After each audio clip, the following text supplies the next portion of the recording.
नमस्कार, बहुत स्वागत है आपका आश्रम यूट्यूब चैनल पर। आज का प्रश्न महत्वपूर्ण है। सबसे अधिक कमेंट्स में पूछे जाने वाला प्रश्न जो है, सरकारी नौकरी कब होगी। सरकारी नौकरी पहले नंबर पे। दूसरे नंबर पे जो पूछा जाता है विवाह। आज हम इसी दो चीज़ों पर बात करेंगे, सरकारी नौकरी एवं विवाह की। तो सबसे पहले जान ले, हथेली में हम सरकारी नौकरी के लिए सर्वप्रथम ध्यान देते हैं अपने सूर्य क्षेत्र पर। ये एक पहले देख लें, ये हथेली जो है बाईं हथेली है और ये एक महिला की हथेली है।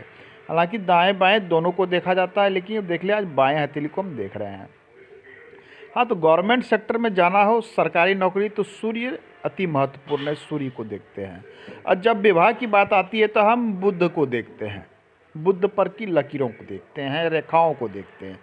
आइए क्या क्या कॉम्बिनेशन किस पर, आइए सबसे पहले देख लेते हैं गवर्नमेंट सेक्टर में जाने की योग। तो गवर्नमेंट सेक्टर में जाना हो तो सूर्य पर रेखा हो तो आपको बहुत अधिक सपोर्ट मिलता है।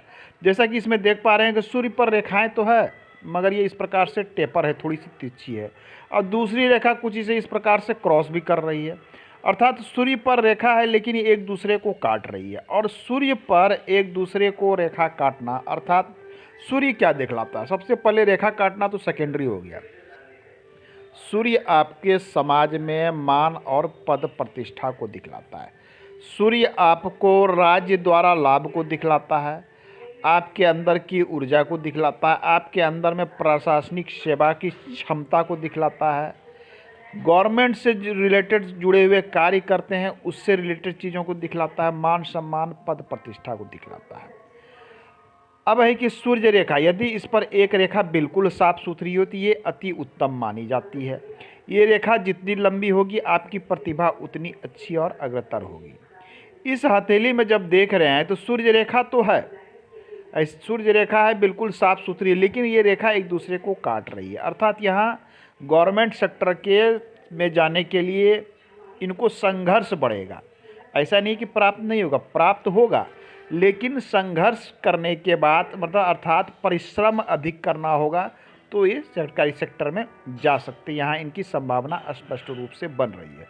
आइए बात करेंगे गवर्नमेंट सेक्टर में जाने के लिए अन्य क्या क्या चीज़ होगी। एक तो सूर्य पर्वत अच्छे अवस्था में हो, सूर्य रेखा शुभ अवस्था में हो, गवर्नमेंट सेक्टर के योग बनते हैं। गुरु पर्वत पर भी कुछ चिन्ह है, जिसमें से एक चिन्ह इनका कुछ मिलता जुलता हल्का सा स्क्वायर बन रहा है, कंप्लीट नहीं है। गुरु पर्वत पर क्रॉस का चिन्ह ये देख ले, गुरु पर्वत पर एक निर्दोष क्रॉस और दोहरी सूर्य रेखा, ये भी सरकारी सेक्टर में लोगों को जाने में मदद करती है। गुरु पर्वत पर त्रिकोण का चिन्ह, ये भी गवर्नमेंट सेक्टर में जाने में लोगों को मदद करती है। गुरु पर्वत पर वर्ग का चिन्ह, ये भी गवर्नमेंट सेक्टर में जाने में लोगों के मदद करती है। वृत्त का चिन्ह, तो कई प्रकार के चिन्ह, कुछ चिन्हों के विषय में हमने आपको बता दिया। एक सब्सक्राइबर की हथेली है, उन्होंने कुछ प्रश्न पूछा है। तो पहला था गवर्नमेंट सेक्टर में जाने का। तो गवर्नमेंट सेक्टर में जाने के योग है, मगर संघर्ष के साथ मतलब परिश्रम इनको अधिक करना होगा। आपके लिए रास्ते खुले हुए हैं। सूर्य पर्वत सामान्य अवस्था में है, सूर्य से संबंधित कुछ उपाय कर लें तो आपके अच्छे योग बनते हैं। हालांकि यहाँ पे एक पतली सी सूर्य रेखा लंबी स्थिति बनाती हुई भी दिख रही है, अर्थात सूर्य रेखा लंबी है, स्पष्ट है और क्लियर भी है। एक रेखा को सिर्फ एक निगेटिव पॉइंट इसे काट रही है। तो सूर्य से संबंधित कुछ उपाय करें और सार्थक प्रयास करें, आपको गवर्नमेंट सेक्टर में जाने के योग बन रहे हैं। इनका दूसरा प्रश्न है विवाह से संबंधित। विवाह के लिए हम देखते हैं बुध पर्वत क्षेत्र को। बुध पर्वत पर इस स्थान से इस स्थान के बीच में, जैसे कि देख लीजिए एक, इसमें हम जैसा कि देख पा रहे हैं, ये देख लीजिए एक और ये दो लाइनें विवाह की स्पष्ट रूप से दिख रही है। जब हम उम्र की गणना करते हैं, थोड़ा सा मैंने इसे जूम कर लिया है।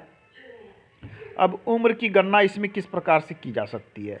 महिला की हथेली में यहाँ से यहाँ तक आप 50 वर्ष मानकर चल सकते हैं, और यहाँ से जब इसे हम उम्र की गणना करते हैं तो ये देख लीजिए लगभग ये 25 से ऊपर ये कितना आ सकता है, लगभग मान के चलिए 25 से 28 तक में एक बहुत ही अच्छा और मजबूत योग बन रहा है विवाह का। विवाह इस उम्र में इनकी अवश्य होगी। अब इसके पहले देखें तो इसके पहले एक योग यहाँ बन रहा है। इसकी जब गणना करना का प्रयास करते हैं तो ये योग बतलाता है कि विवाह का ये योग बन रहा है 20 ईयर के आसपास। यदि इस उम्र में इनका विवाह हो जाता है, हालांकि ये संभावना थोड़ी छीन है, रेखा कमज़ोर है, तो यहाँ हो भी सकता है, नहीं भी हो सकता। ये या प्रेम संबंध को भी दर्शाते हैं या विवाह की इच्छा को भी दर्शाते हैं। इस बात को ध्यान में रखा जाना चाहिए। अब आइए विवाह के बाद में, विवाह के बाद वैवाहिक जीवन, जब इनके इस विवाह रेखा को हम देखते हैं तो विवाह रेखा का झुकाव बिल्कुल नीचे की ओर इस प्रकार से, ये देख लीजिए, और एक रेखा थोड़ी सी इससे ऊपर उठती हुई प्रतीत हो रही है।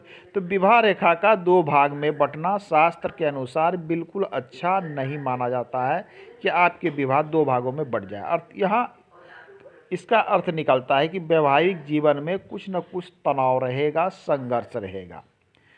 हालांकि विवाह रेखा यहाँ बहुत ज़्यादा अधिक जो है नीचे झुक रहा है, कुछ इस प्रकार से रेखा बढ़ के जो है आपके मस्तिष्क रेखा से भी मिलती हुई प्रतीत हो रही है। तो अत्यधिक नीचे झुकना और इस हार्ट लाइन को काट के नीचे जाना ये अच्छा नहीं माना जाता है। ये वैवाहिक संबंध या वैवाहिक जीवन में थोड़े से संघर्ष को या फिर वैमनस्यता, आपस में सामंजस्य की कमी, इन सब चीज़ों को भी दिखलाता है। तो यहाँ विवाह से संबंधित यदि कुछ उपाय कर लें तो आपके लिए अच्छा होगा। तो इनका 2 प्रश्न था, दोनों प्रश्न का आंसर मिल गया। विवाह कब होगा और सरकारी नौकरी कब होगी। मिलते हैं अगले अंक में। इस हथेली में बहुत सारे पॉजिटिव चिन्ह हैं और कुछ निगेटिव चिन्ह भी है। इस हथेली की शेष जो अच्छे चिन्ह है जिसमें से एक आते हैं, ये देख लीजिए। इनकी मस्तिष्क रेखा और आयु रेखा के बीच में एक बड़ा गैप है।